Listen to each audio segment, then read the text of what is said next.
오늘 이사야 말씀을 봉독해 드렸습니다. 이사야 선지자는 남한국 유다가 바벨론에 의해서 멸망당하기 전에 예언을 했던 사람입니다. 그런데 바벨론에 의해서 멸망을 당하기 전만 예언을 한 것이 아니고요. 멸망을 당한 다음에 바벨론의 포로로 잡혀가게 되지 않습니까? 그 상황에 대해서도 예언을 했고요.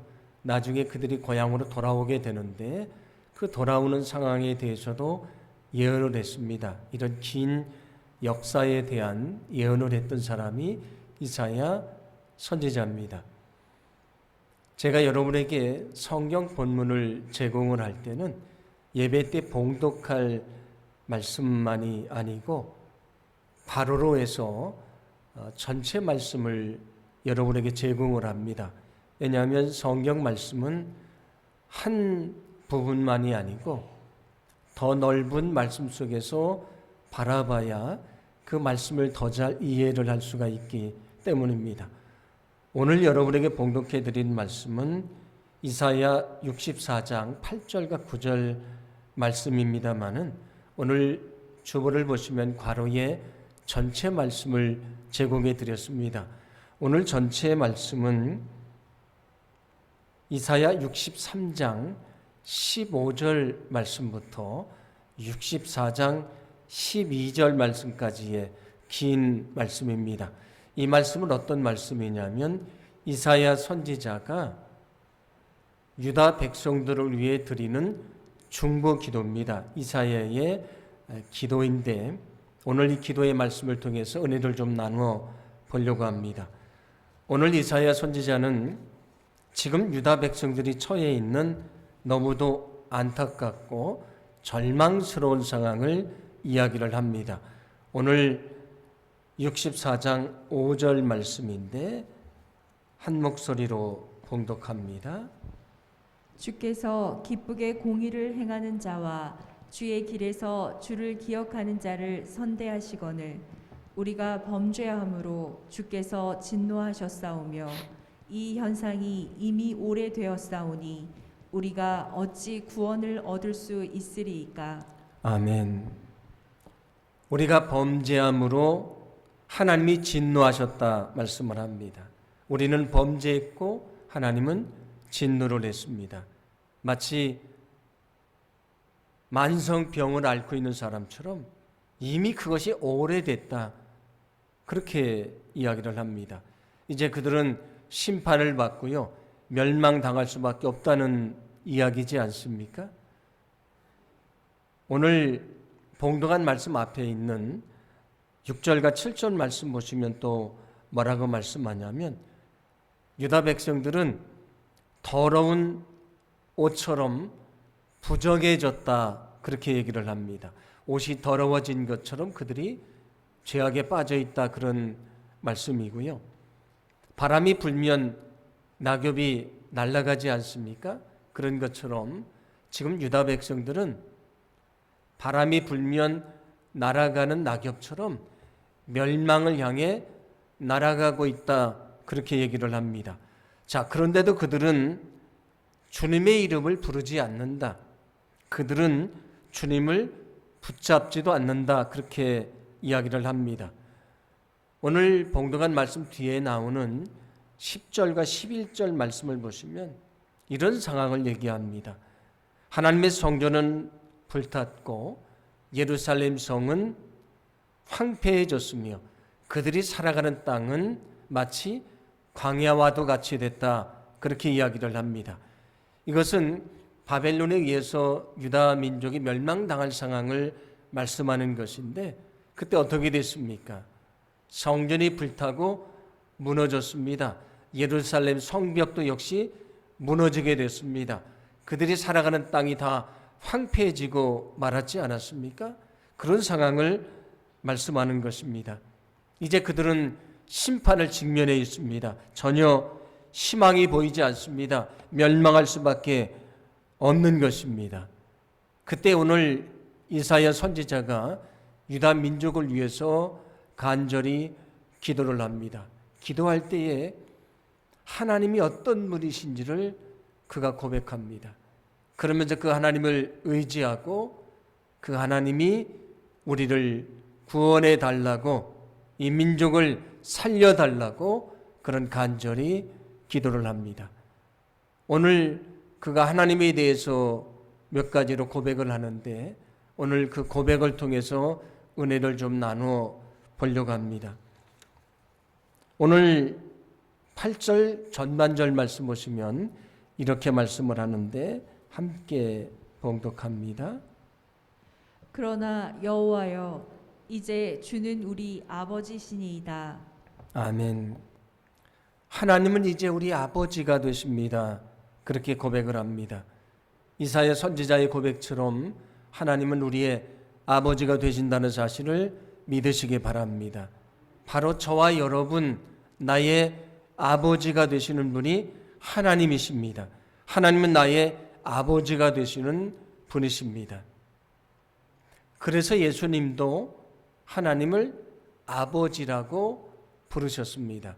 우리에게 주기도문을 가르쳐 주시지 않았습니까? 어떻게 기도하라고 말씀하셨습니까? 하늘에 계신 우리 아버지여, 그렇게 기도하라고 가르쳐 주셨습니다. 그런데 어리석은 유다 백성들은 하나님을 아버지라고 부르는 것은 불경건한 것이다. 그것은 신성 모독이다. 그래서 예수님을 비판을 했습니다. 그런데 오늘 말씀처럼 구약의 말씀도 분명히 하나님을 아버지라고 말씀을 합니다. 자, 하나님이 우리 아버지가 되시니까 우리는 뭐가 되는 것입니까? 하나님의 자녀가 되는 것입니다. 하나님은 우리 아버지가 되시고 우리는 하나님의 자녀가 된다는 사실을 믿으시기를 바랍니다. 그래서 갈라디아서 4장 6절과 7절도 이렇게 말씀을 합니다. 함께 봉독합니다. 너희가 아들이므로 하나님이 그 아들의 영을 우리 마음 가운데 보내사 아빠 아버지라 부르게 하셨느니라. 그러므로 내가 이후로는 종이 아니요 아들이니 아들이면 하나님으로 말미암아 유업을 받을 자니라. 아멘. 하나님은 우리 아버지가 되시고 우리는 하나님의 자녀가 되는데, 그래서 우리가 하나님을 어떻게 부르게 됐는가? 아빠, 아버지라고 부르게 됐다. 그렇게 말씀을 합니다. 여기 아빠라고 하는 것은 아람어인데 어린아이가 아버지를 친근하게 부르는 말입니다. 우리도 아버지를 친근하게 아빠라고 부르지 않습니까? 우리 나라도 그렇게 아버지를 아빠라고 친근하게 부르는데 문화권이 좀 다릅니다만은 어린아이들이 자신도 모르게 아버지를 친근하게 부르는 말이 아빠가 아닌가 그렇게 생각을 합니다. 그래서 똑같은 의미의 말씀인 것인데 하나님은 우리 아버지가 되시고 우리는 하나님의 자녀가 되는 것입니다. 이것은 우리에게 놀라운 축복이요 영광이라는 사실을 믿으시기를 바랍니다. 왜냐하면 하나님은 지금도 우리와 함께 하시는 분이시고요 우리를 사랑하시는 분이십니다. 그리고 그 하나님은 나에게 가장 좋은 것으로 채워주시는 우리의 아버지가 되신다는 사실을 믿으시기를 바랍니다.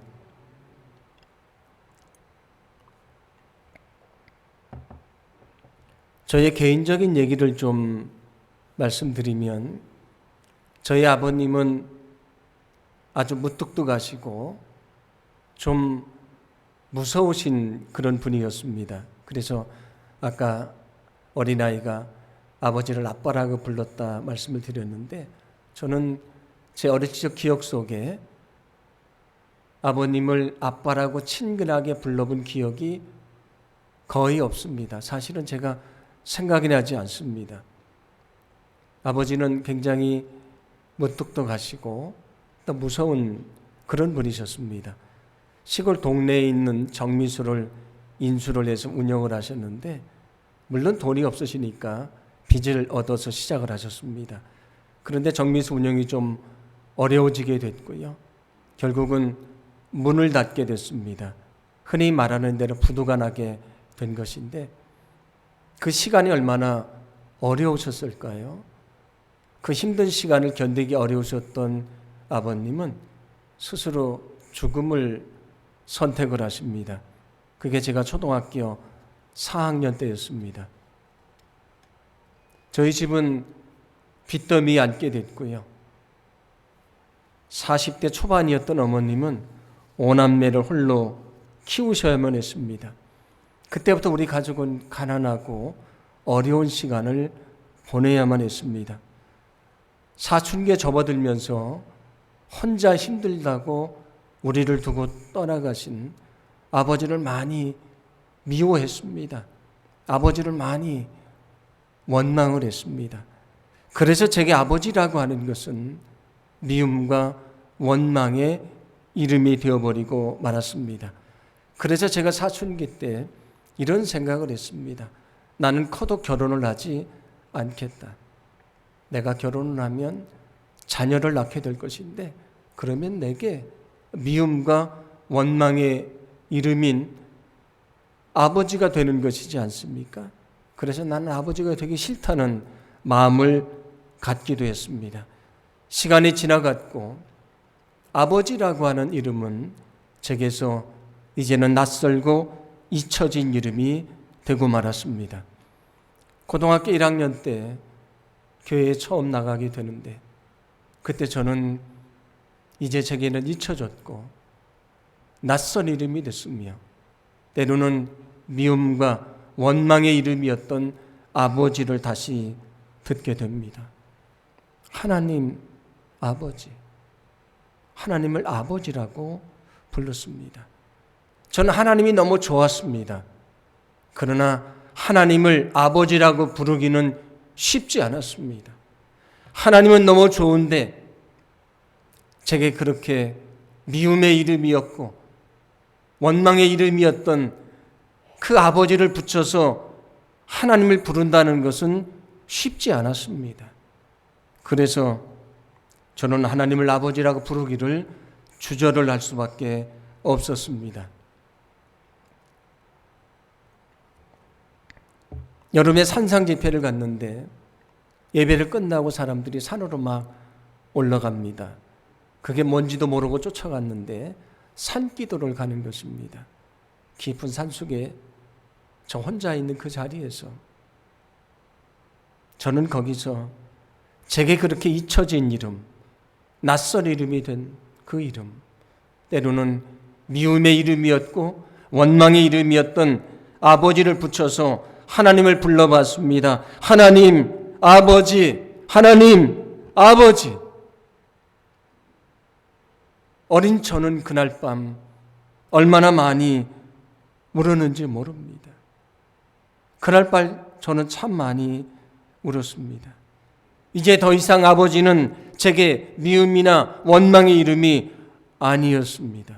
제게 잊혀진 이름이 아니었습니다. 아버지 하나님은 나를 위해서 외아들까지 버리시는 정말 사랑이 많으신 아버지 하나님이신 것을 깨닫게 됐습니다. 그래서 아버지란 이름은 이제 제게 미움과 원망의 이름이 아니고요, 잊혀진 그런 이름이 아니고 제 인생의 가장 소중한 이름이 됐습니다. 그날 밤 저는 그 깊은 산속에서 나의 아버지 되시는 하나님을 만났습니다. 저는 아버지가 없다고 생각했습니다. 나를 버리고 떠나간 아버지를 원망했습니다. 그런데 육신의 아버지와 비교할 수 없는 하나님 아버지가 계심을 알게 됐습니다. 여러분, 하나님은 우리 아버지가 되심을 믿으시기를 바랍니다. 하나님이 우리 아버지가 되신다는 것은 그래서 우리에게 놀라운 축복이요 영광이 되는 것입니다. 예수님이 말씀하셨습니다. 내가 너희를 고아와 같이 버려두지 아니하리라. 하나님은 우리를 고아처럼 버려두지 아니하십니다. 때로 우리가 고아처럼 버려졌다고 생각할 때에 우리에게 찾아오셔서 우리의 아버지가 되시고요, 우리와 함께 하시는 분임을 믿으시기를 바랍니다. 우리가 어릴 때 뛰어놀다가 넘어집니다. 그러면 아파서 울게 되지요. 그때 아버지가 어떻게 하지요? 우리에게 달려와서 우리를 이렇게 세우고 안아줬습니다. 우리가 인생을 살다가 우리가 넘어질 때가 있습니다. 상처받을 때가 있습니다. 일어날 힘을 잃어버릴 때가 있습니다.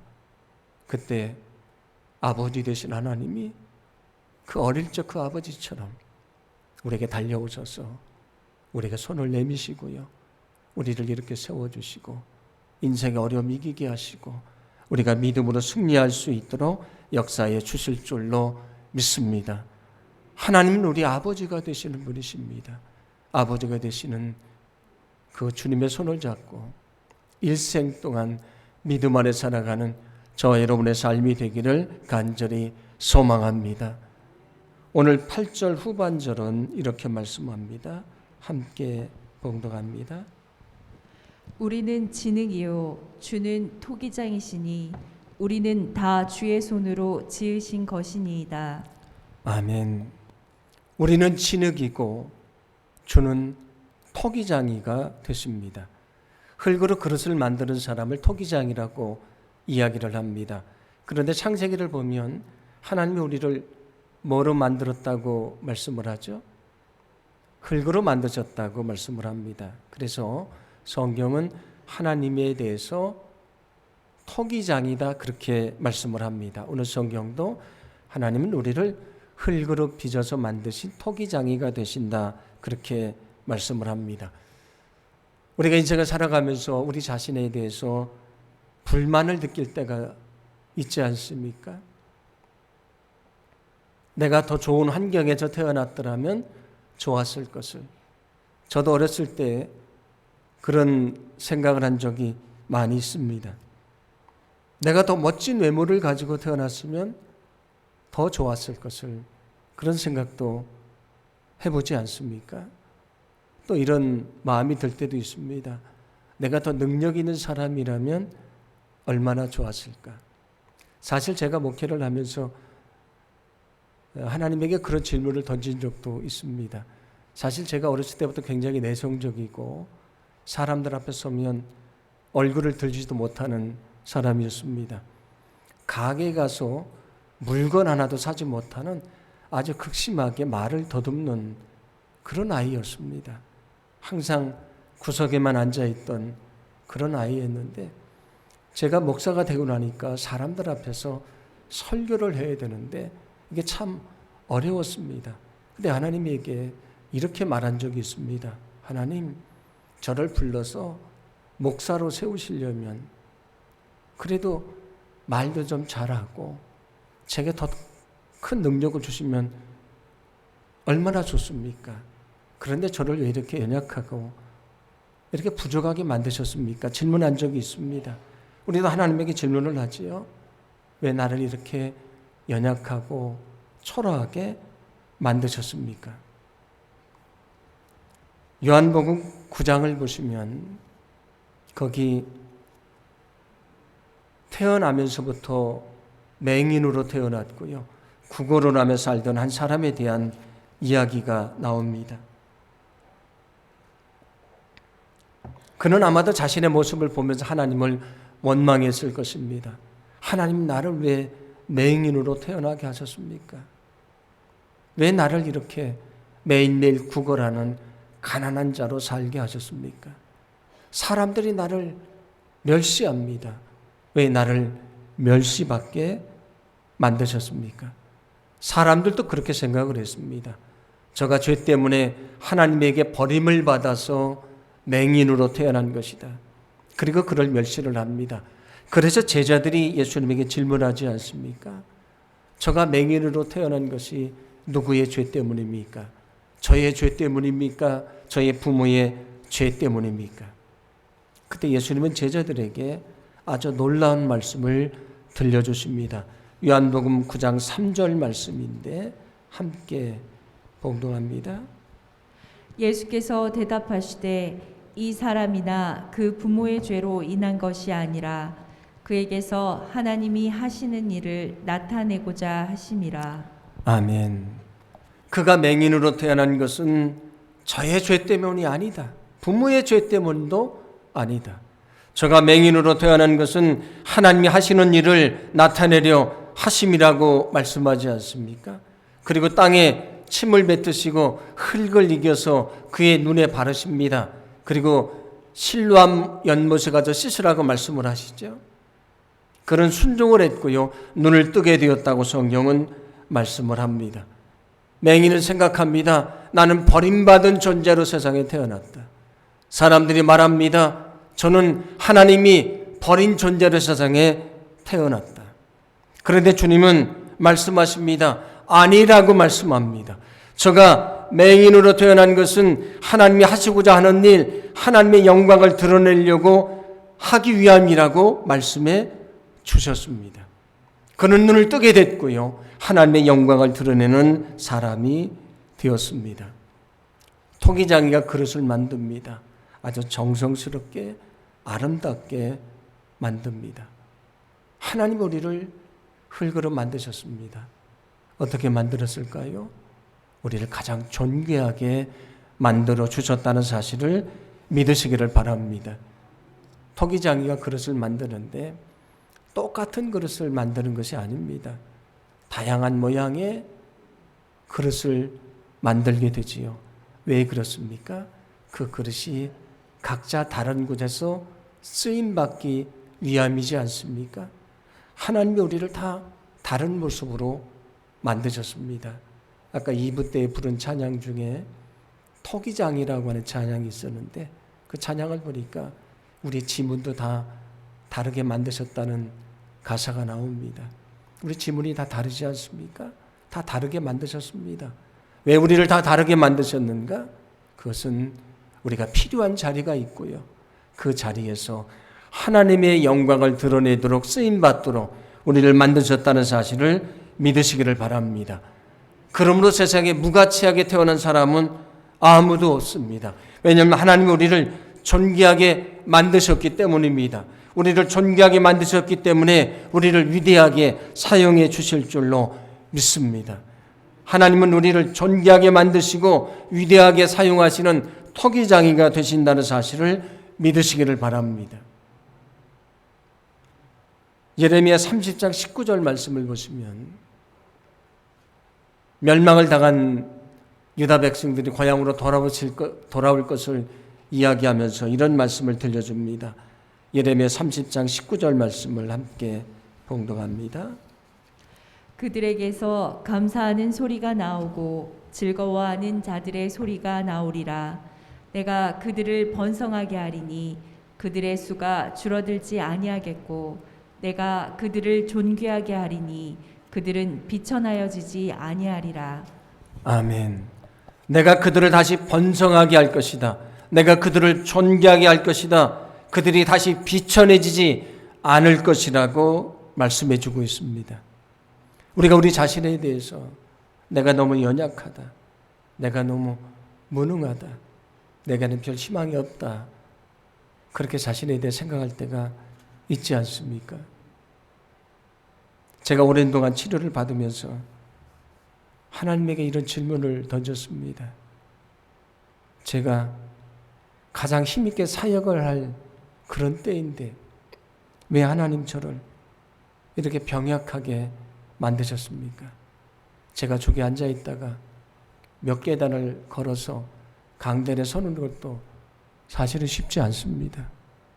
30분 동안 서서 설교하는 것도 그렇게 쉽지는 않습니다. 하나님, 왜 저를 이렇게 병약하게 만드셨습니까? 하나님 앞에 기도하다가 제 마음속에 깨달은 것이 있습니다. 하나님이 저를 여기에 왜 보내셨는가? 여러분에게 진정한 믿음이 무엇인가를 가르치고요. 그 믿음을 가지고 우리 모두 천국에 가도록 하는 것이 제게 주어진 사명이지 않습니까? 그런데 목사가 무엇으로 믿음을 가르칩니까? 강단에 서서 입술로만 믿음을 가르치는 것이 아닙니다. 예수님이 우리에게 믿음의 삶을 가르쳐 주셨습니다. 어떻게 가르쳐 주셨습니까? 친히 하늘 보좌를 포기하시고 이 땅에 내려오십니다. 친히 십자가를 지고 고난의 길을 가시면서 믿음의 삶을 가르쳐 주셨습니다. 저를 병약하게 하신 이유가 무엇인가? 제가 힘든 시간을 이겨내며 저에게도 믿음을 가르쳐 주시고요.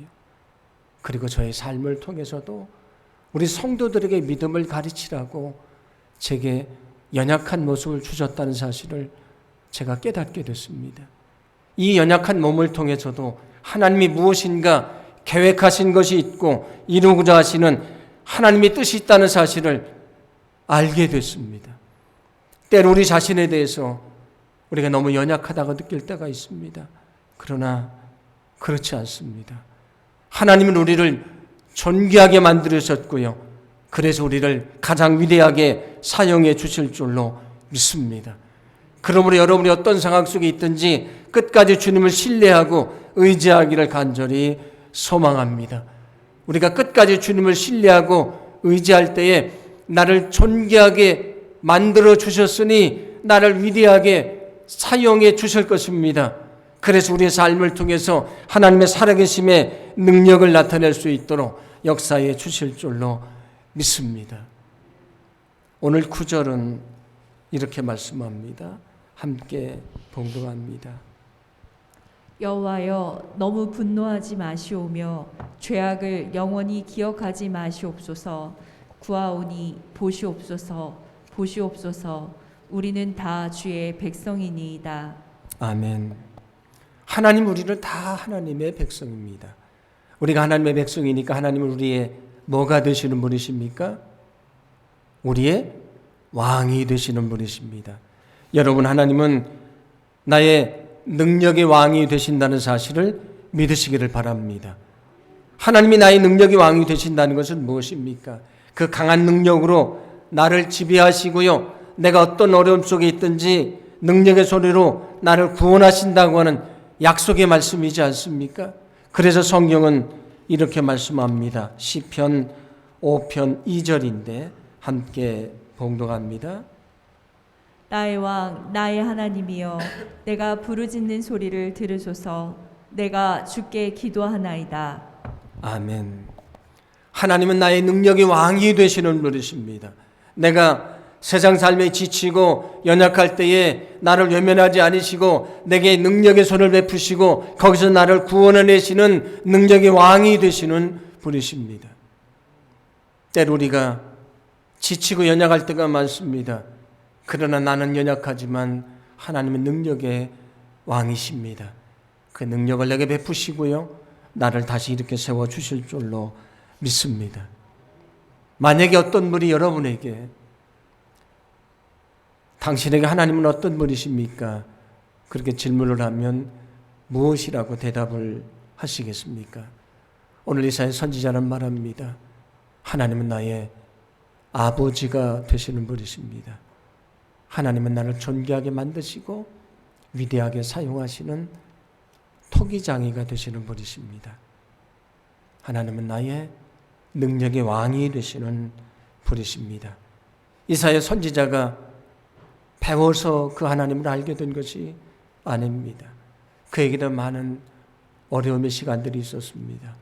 거기서 믿음 안에 살려고 경험하다가 만난 그의 하나님이었습니다. 여러분의 하나님은 어떤 분이십니까? 유다 백성들에게 너무 절망스럽고 안타까운 순간이 찾아왔습니다. 아주 절박한 상황이 찾아왔습니다. 그런데 오늘 성경에서 이사야 선지자는 분명히 말합니다. 그럼에도 불구하고 하나님은 여전히 우리의 아버지가 되십니다. 우리를 존귀하게 만드시고 사용하시는 분이십니다. 우리의 왕이 되시는 분이십니다. 유다 백성들이 처했던 것처럼 절박한 인생의 상황이 우리에게 찾아올 때가 있을 것입니다. 여러분, 거기서 더욱더 주님을 신뢰하고 의지하기를 간절히 소망합니다. 거기서 살아계신 하나님을 만나게 될 것입니다. 그리고 우리를 고백하게 될 것입니다. 하나님은 나에게 이런 분이 되십니다. 하나님은 나에게 아버지가 되십니다. 하나님은 나에게 능력의 왕이 되십니다. 우리는 믿음으로 고백하게 될 줄로 믿습니다. 일생 동안 그 하나님의 손을 붙잡으시고 능력의 손을 의지하시고 날마다 믿음으로 승리하며 살 수 있는 저와 여러분의 삶이 되기를 간절히 소망합니다.